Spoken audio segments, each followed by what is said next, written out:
What's going on, ambitious vet? Thanks for diving into the trenches with us again this week. And if you're brand new, welcome home. Here, we dive into the trenches with some of the top subject matter experts on a weekly basis, and we even chime in some solo episodes of myself if I feel like I got some kind of good shit to say.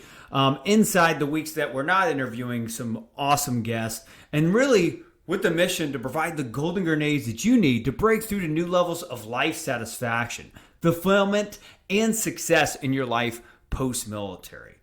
On today's show, we want to talk about, the military transition process can be overwhelmingly personal to your unique experiences, right?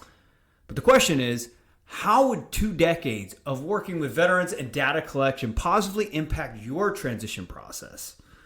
If that sparks your curiosity, stay tuned to find out the truths about the military transition, powered by militarytransition.org. There's lots of them out there. We try to, make things as simple as possible. And the simpler we can make it, the more people are likely to apply it.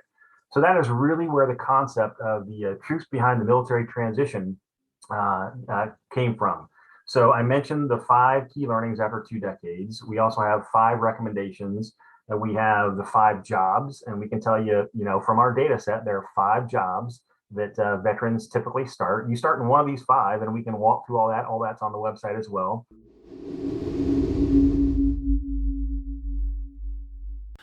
Today's show is going to be brought to you by 10stepstosuccessbook.com. Are you a military veteran tired of feeling like the resources and tools provided to you aren't providing the sense of purpose, confidence, and clarity you need to feel like you're making an impact post-military?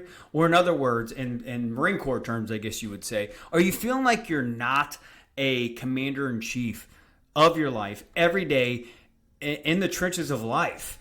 I know back in 2012 when I got out of the United States Marine Corps, I didn't feel that way, and I felt like I was constantly reacting to other people's problems, conflicts, and decisions that they were trying to make, and I was trying to solve everyone's problem. If you're looking to get sniper-like focused in your life, go check out 10stepstosuccessbook.com. It's backed by a money-back guarantee. I'm offering some of my best stuff that took me from a passion-broke suicidal victim, blaming the system, to impacting thousands of veterans' lives, and just this year being announced as a Forbes Next 1000 member of the class of 2021.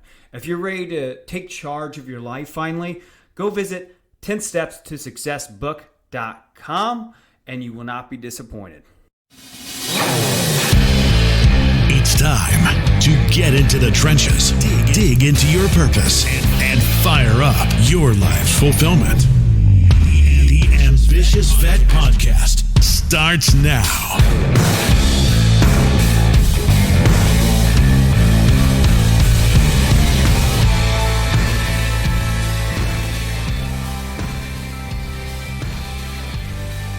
What's going on, Ambitious Vet? We are right back inside the trenches this week with Brian Niswander. Brian is an Air Force veteran and founder of militarytransition.org, where Brian takes his 20-plus year data analytics background from companies like Procter & Gamble and has created a social enterprise that exists to help the military and veteran communities as a whole.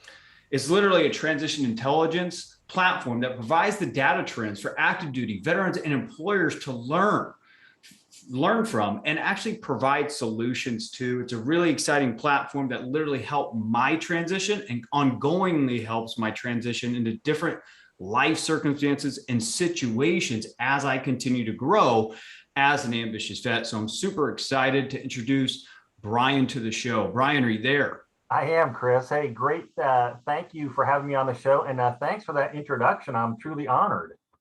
Yeah, it's absolute honor to welcome you on the show. We're super excited to have you because of just the impact that you've been able to make. Probably saved a hell of a lot of veterans' lives as well as they're transitioning out, for having data that kind of spells out the secret formula on how to be successful. So we appreciate that as well. But, Brian, if you could just talk more about your background and what led you up to creating militarytransition.org. Absolutely, Chris. And again, thanks for having me on the program, and I look forward to sharing kind of my thoughts and perspectives with the Ambitious Veteran Network. In Reader's Digest version is that my military career began 31 years ago. I graduated from the Air Force Academy, class of 1990, and I came out on active duty as an intelligence officer. I love to tell folks that as an intel officer, all you do is take data and information and put it into context for decisions. They can be tactical decisions, they can be strategic decisions, but that's what you do as an intel officer. It was a great experience, 6 years on active duty, and I decided it was time to do something different. And so that brought us here to Cincinnati. My first role outside of wearing the uniform was here with Procter & Gamble, which you mentioned earlier. What I discovered is that industry does the same thing. They take data and information, they put it into context for decisions. And I did it on big consumer brands, billion-dollar brands. And that analytic process I found to be the same. I also had a chance to recruit, a number of veterans from all branches, and we all worked together. I saw the transition process from all branches, and I felt like we owed them the same level of rigor when we make decisions in the military from the intelligence standpoint, and then also in the industry. So that's what really gave rise to militarytransition.org. I continued on as a reservist for another 21 years, so I got to see it from both sides when I was recruiting veterans. And so I've also been a manager in the public and private space for the past 25 years. So I've seen the transition from all angles. And our role is really to help provide that ground truth, that transition intelligence. It's not my opinion. I can give you my opinion and my personal story. But what I really like to do is share the story of the thousands of veterans and spouses and service members that have given us their data and their stories. And we share those through our platform that you mentioned earlier. No, that's great. I love how you actually saw systems in place in your experience as far as being a marketing data guy at Procter & Gamble, and found trends on how to actually repurpose the same process, the same systems into ensuring that veterans, active duty, and also employers can just understand from an objective standpoint of like, hey, this is how we solve the billion-dollar military transition problem, right? That's super important, and I think a lot of us, we can get so subjective with the experience, me included, getting out back in 2012 and have a personal experience, but the data, tells the real raw story. So I appreciate you doing that. Yeah, no, that's absolutely true. The truth is in the data, and we all have stories, and they're all important. But we're trying to make sure that we kind of draw out what are the consistent themes and trends. And we've really seen some large consistent themes and trends over the past 2 decades of doing this. Yeah. So let's talk about that, right? So now after, doing this for 2 decades, what are some of your key learnings after working with veterans? Absolutely, Chris. Yeah, no. So after 2 decades, there are 5 things that we've seen that are consistent throughout the transition process. And I'll walk through them here very briefly. And what we've seen is that the transition is difficult, but there are ways to be able to reduce that difficulty and the confusion, what I call the unknown. In fact, after surveying and working with thousands of veterans, we have found there are 3 different groups that veterans fall into when they go through the transition. There's this group that they are completely unprepared for the complete unknown. It's just the ambush waiting to happen. And there are systemic issues, and we're trying to spend a lot of time helping that particular group. And that's about, we think that's about 24% of the veteran population. And then there's this group that go through the unknown, the somewhat unknown, and that somewhat is based upon their level of preparation and how much they have invested to get ready for that transition. It's about 45% of the population. And then there's this group that don't really go into the unknown, they go to the unfamiliar. They have skills that translate really well out into industry. They're pilots, they're medical professionals, sometimes the intel folks that have unique clearances are able to transfer those skills. But the skills transfer really well. It's almost a PCS where you walk in the next day in civilian clothes. So again, first one is the transition is difficult, but there are ways to reduce that level of difficulty, uncertainty, and the unknown. The second key learning after 2 decades is that education and awareness are critical. Veterans keep making the same mistakes as those that have gone before them. And so we study history so that we can avoid the mistakes of the past. So we're trying to understand those that were successful, what do they do? And those that are successful very quickly, how do we learn from them and reapply that to the rest of the service members that are transitioning? And then the enduring challenges, what are those and how do we get after them? The third enduring learning is that the transition is personal. And individual solutions tend to be the most effective. There's no one size fits all solution in the transition space. It really comes down to personal responsibility. You yourself have got to, lead your own transition. And along those lines, we have found there are 5 different elements that go into successful transitions. When you survey thousands of veterans, you'll find 5 consistent elements. The fourth, after 2 decades, is that veterans should utilize the full range of services that are available to them. There are about 45,000 veteran service organizations that are out there that want to help us. I love to call it the sea of goodwill. That's great. I'm thankful that there's a sea of goodwill, but you can drown in the sea of goodwill. And so you need to kind of understand what's out there and what each of the organizations has to offer, and then be selective of which ones you're actually going to work with to make sure that their services are unique to what your needs particularly are. The fifth and final observation after 2 decades, our key learning is that the past doesn't necessarily define your future, good or bad. So in other words, don't feel constrained by what you did in the military, by your MOS, your specialty, or by your rank. Do not feel constrained. By the same token, don't feel entitled. If you were a senior officer or a senior NCO, don't feel entitled when you go out in industry. You have to demonstrate the value that you bring to any organization. So there you go. In a nutshell, there's 2 decades worth of researching and working with service members, veterans, and families throughout the transition. No, that's freaking fantastic on how you've been able to simplify this and break it down into Barney style type tips for even us Marines to understand, right? Because I think if you can break down all this data and help a service member understand it, because let's face it, not all of us are the sharpest tools in the shed, right? It's really awesome to kind of just have these frameworks to inspire critical thinking on figuring out, hey, how do I go from A to B to C and take the small steps? And, figuring out what my next career path is and what my life needs to look like in the coming 12, 18 months, where they are to where they are planning on transitioning out of the military, right? So these frameworks are, invaluable. And I can see the 2 decades of experience coming in and condensing into this ebook, which I have in front of me, the truths about the military transition. And it's like, I believe, a short read, but compacted with invaluable golden grenades is what we call it, to accelerate people's results and success post-military. So walk us through this ebook, Brian. What is it and why now? Okay, Chris. So I love your comment about making it as simple as possible. Earlier I mentioned, there's 45,000 VSOs that are out there. I mean, we're drowning in the sea of goodwill. And I love it, again, that sea is out there, but we try to make it as simple as possible. We are swimming in gobs of data here. And just to dump, gobs of data on anybody is not going to help. And so we try to make it as simple as possible. So we take these really complex, life-changing topics and we put them into infographics. We've got gobs of infographics on our platform, on our website, military-transition.org. There's lots of them out there. We try to, make things as simple as possible. And the simpler we can make it, the more people are likely to apply it. So that is really where the concept of the truths behind the military transition came from. So I mentioned the 5 key learnings after 2 decades. We also have 5 recommendations. And we have the 5 jobs, and we can tell you, from our data set, there are 5 jobs that veterans typically start. You start in one of these 5, and we can walk through all that. All that's on the website as well. I mentioned earlier the 3 groups that transition on that unknown, complete unknown, somewhat unknown, and then unfamiliar.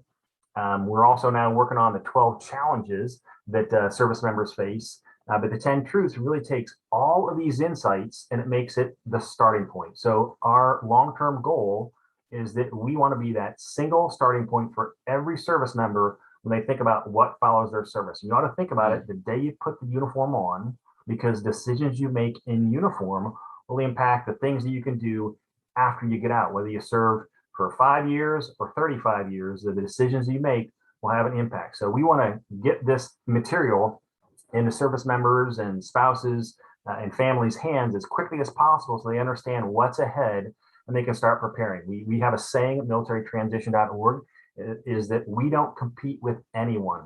We complement all these organizations that are out there. So we can't do it all alone, and we point service members to organizations that we partner with to get that real in-depth understanding. And we just show that, we give them that roadmap. So that is the rationale that went into the truths behind, or truths about the military transition. I'll walk through each of the 10 and just give you the quick highlights. It's all available on the website. It's a PDF download. Everything we do is free of charge. We're committed to never charging veterans for what we do. And so it's all available, PDF download on the website. And then on Veterans Day, we're working with USAA, and we'll be distributing about 25,000 copies of it in hard copy, in print. And so there'll be some places where you'll be able to get a copy of it in hard copy as well, along with downloading the PDF version on the website. Okay, nice. So the first truth about the military transition, and we put data behind each one of these, is that everyone, 100% of service members will eventually transition. And sometimes we lose sight of that. We think that, I've got a long military career ahead of me, and so we don't really think about what's next. Well, we want to make it crystal clear up front that someday you're going to take that uniform off, and you need to start thinking about it now. And the second one is that you're responsible for your own transition. Sounds a lot like that key learning after 2 decades of working with service members. And so you are responsible, not the transition assistance program, not Uncle Sam, you yourself. And so don't make excuses. I've heard every excuse possible on why folks to wait till the absolute last minute to start thinking and planning for what follows service. Do not wait. Make the time. You are responsible. Number 3, the process can be stressful and confusing. And I talked about there earlier, and those 5 key learnings. And so again, we highlight those 3 groups around the unknown and how you can get out of that complete unknown and start to move into that more unfamiliar space. So it's never going to be completely easy, but you know what to expect, what's ahead. The 4th one is understanding and preparation are essential. It's kind of like mission planning. We do that in the military, and so it takes that same approach and applies it to your transition. The same thing that we've learned wearing the uniform is how we're going to take it off and reintegrate with the civilian world. Number 5, everyone has a different experience. So when we all put the uniform on, we went through the same regimented process. And you could look around. If you didn't know what to do, you could look around and watch what everybody else was doing. You didn't get a choice in the matter, right? I mean, everything was regimented. The transition out is the exact opposite. So you have to take care of it yourself. You have to lead this transition process yourself. And so you need to really understand that up front, because you're not going to have your brothers and sisters around you to help you walk through. The 6th is that the best lessons come from those that have experience. So you need to reach out and start connecting. Connect with the people that you knew while serving. Connect with others. Veterans love to help fellow veterans. You and I, for example, we're doing this because we care. So get on LinkedIn, build your network, start learning from those that have preceded you in the transition, good, bad, and ugly, because all of us have had challenges, and learn about those and avoid those ambushes. Next is some veterans just aren't ready. And the key here is ask for help. It's a-okay to ask for help. It's a sign of strength to know that you need some help, or maybe a family member needs help. Ask for it. Really important. The next one, number 8, is that most hiring managers aren't veterans, and so they don't understand what you did in uniform. And it's so important that you translate the skills that you have so they understand and see value. You don't go in and use those acronyms that we're so used to using. You go in and make it in real clear language. And I mentioned earlier about reaching out and building that network. They can help you translate those skills so that you're not talking to a military audience. You're talking to somebody that has no past experience wearing the uniform, and they see the value, they see the relevance to their organization. Next, number 9, is that compensation is different outside of the military. Again, it's all about the value that you bring to the organization, not your years of service, not your rank, it's what you bring to them. And so that goes along with that translating skills, translating experience, and showing the value that you bring in. And then finally, number 10 of the truths is that patience and persistence are required. The transition takes time. We didn't become soldiers, sailors, airmen, Marines, and guardians overnight. It took time to do that. And the same process applies when you're taking off the uniform. So give yourself time. and also realize that your family goes through the transition, and have some grace with them. Have grace for yourself and have grace for your family. So all this there online. Chris, I loved your comment earlier that we make things as easy as possible. We break it down and make it Barney style. So this is like a whopping 18 pages, and with lots of, there's some images and charts and things about helping you do your self-reflection exercises. So it's a really easy read, but it started off with, like 50 some pages, and we just kept honing it down to really get to the core essence. But all the material that went into that 50-page version is all on the website. And all the data that backs us up is all there as well, along with gobs of other lessons. So again, please use it and take advantage of all that, all free of charge. Yeah, that's great. And again, I appreciate you doing this. And just to your point, that's why we come together. Collaboration's key, just like we collaborate in the uniform and all the branches.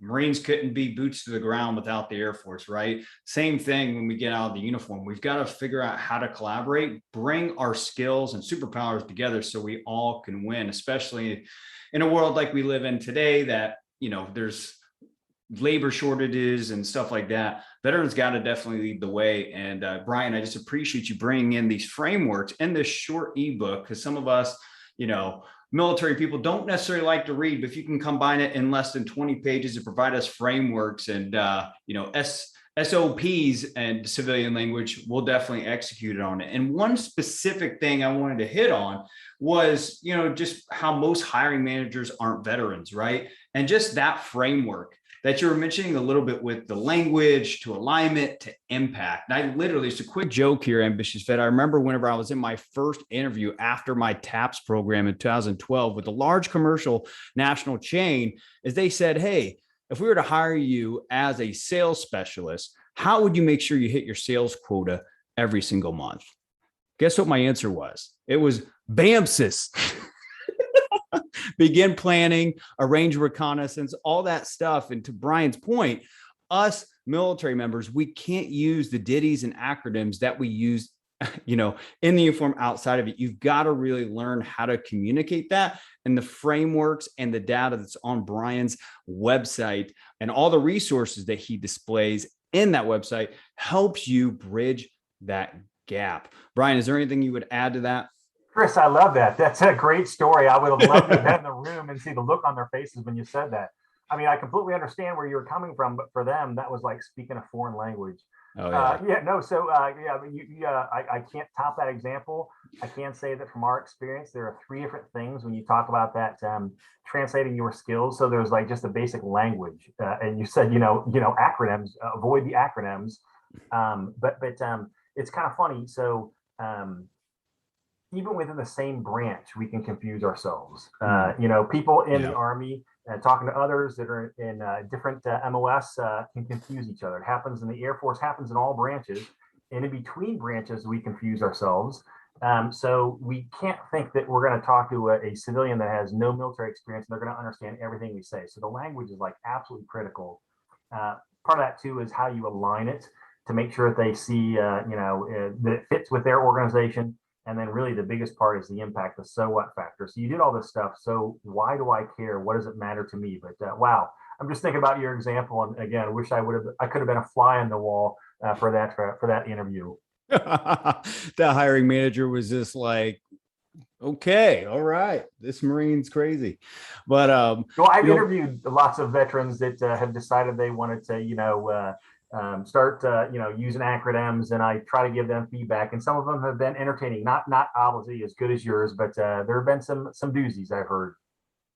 Yeah, and the intensity and the not soft eye contact that us Marines bring when we first get out of the uniform. It was funny. So I'll throw one more thing onto that. Go ahead. That is one of the things that I hear a lot of service members say is when they're asked, like they go to a career fair and they're walking around, and they'll ask, what kind of jobs are available, and service or a recruiter will say, well, so what are you good at? What do you like to do? And they'll say, anything. What do you got? Anything you need, I can do it because I can adapt to any environment.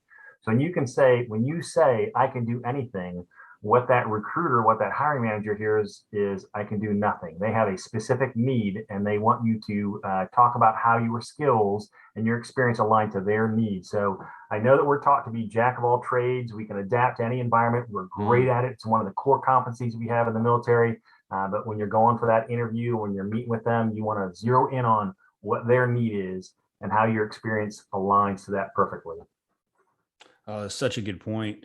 Being more inquiring, right? Like asking questions versus always trying to prove ourselves. And, I know that was definitely one of my weaknesses getting out of the Marine Corps. Is I was constantly in that desperation of trying to find financial stability as quickly as possible. And I wouldn't necessarily know how to communicate my values. So I think that's key, but also asking questions to uncover the need of the human resources professional. That's so key.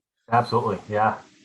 So Great Brian, point. I wanted to spotlight, because one of the cool things you put inside this ebook, and it's scattered out throughout your website as well, is what veterans say based on the data that you guys collect. And on page 3 of the ebook, it says, learning how to take off my uniform was harder than learning how to put it on. I think that's so key, right? And there's so many other amazing quotes in here on how, like, an ambitious vet that gets out and has big aspirations or goals, they can't be expected to go into the civilian sector and be an executive of a company, just like we can't expect civilians to, be able to come into our respected branches and start out as like an O4, E7, E8, E9, stuff like that, right? So just some really deep-seated wisdom and knowledge here from probably over hundreds of thousands of people that have participated with 2 decades of data that you've been able to collect. And I'm excited to kind of wrap this whole thing up, Brian, with the one last golden grenade. The tradition on this show is that at the end of this, we want to give you one last golden grenade to kind of just help a veteran that's been out of the uniform for a couple of years. They've kind of realized that career readiness tools have, got them to where they are, but they're looking to go to that next step, that next transition. What would be one last golden grenade that you would provide to this veteran that's dedicated, driven, and motivated? All right, Chris. I'll chuck 2 golden grenades at you. The first one, I'll make it quick. When you survey thousands of veterans, you also hear 5 recommendations. It's not a one-size-fits-all solution, but there are 5 macro recommendations that veterans provide to service members to help arm and equip them for their transition. They're all available on the website along with the data behind them. So you know what they're saying. So I'll walk through those really quick, and then I'll get on to golden grenade number 2. Start preparing earlier for your transition. 84% say that is extremely or very important. Have a transition plan. 83% say extremely or very important. Networking, holy Pluto's the most recommended aspect of a successful transition. And that's obviously highlighted big time in the Trues ebook. Learning how to translate your skills, that one takes a lot of time. And so 83% recommend that. And then finally, being patient, 82%.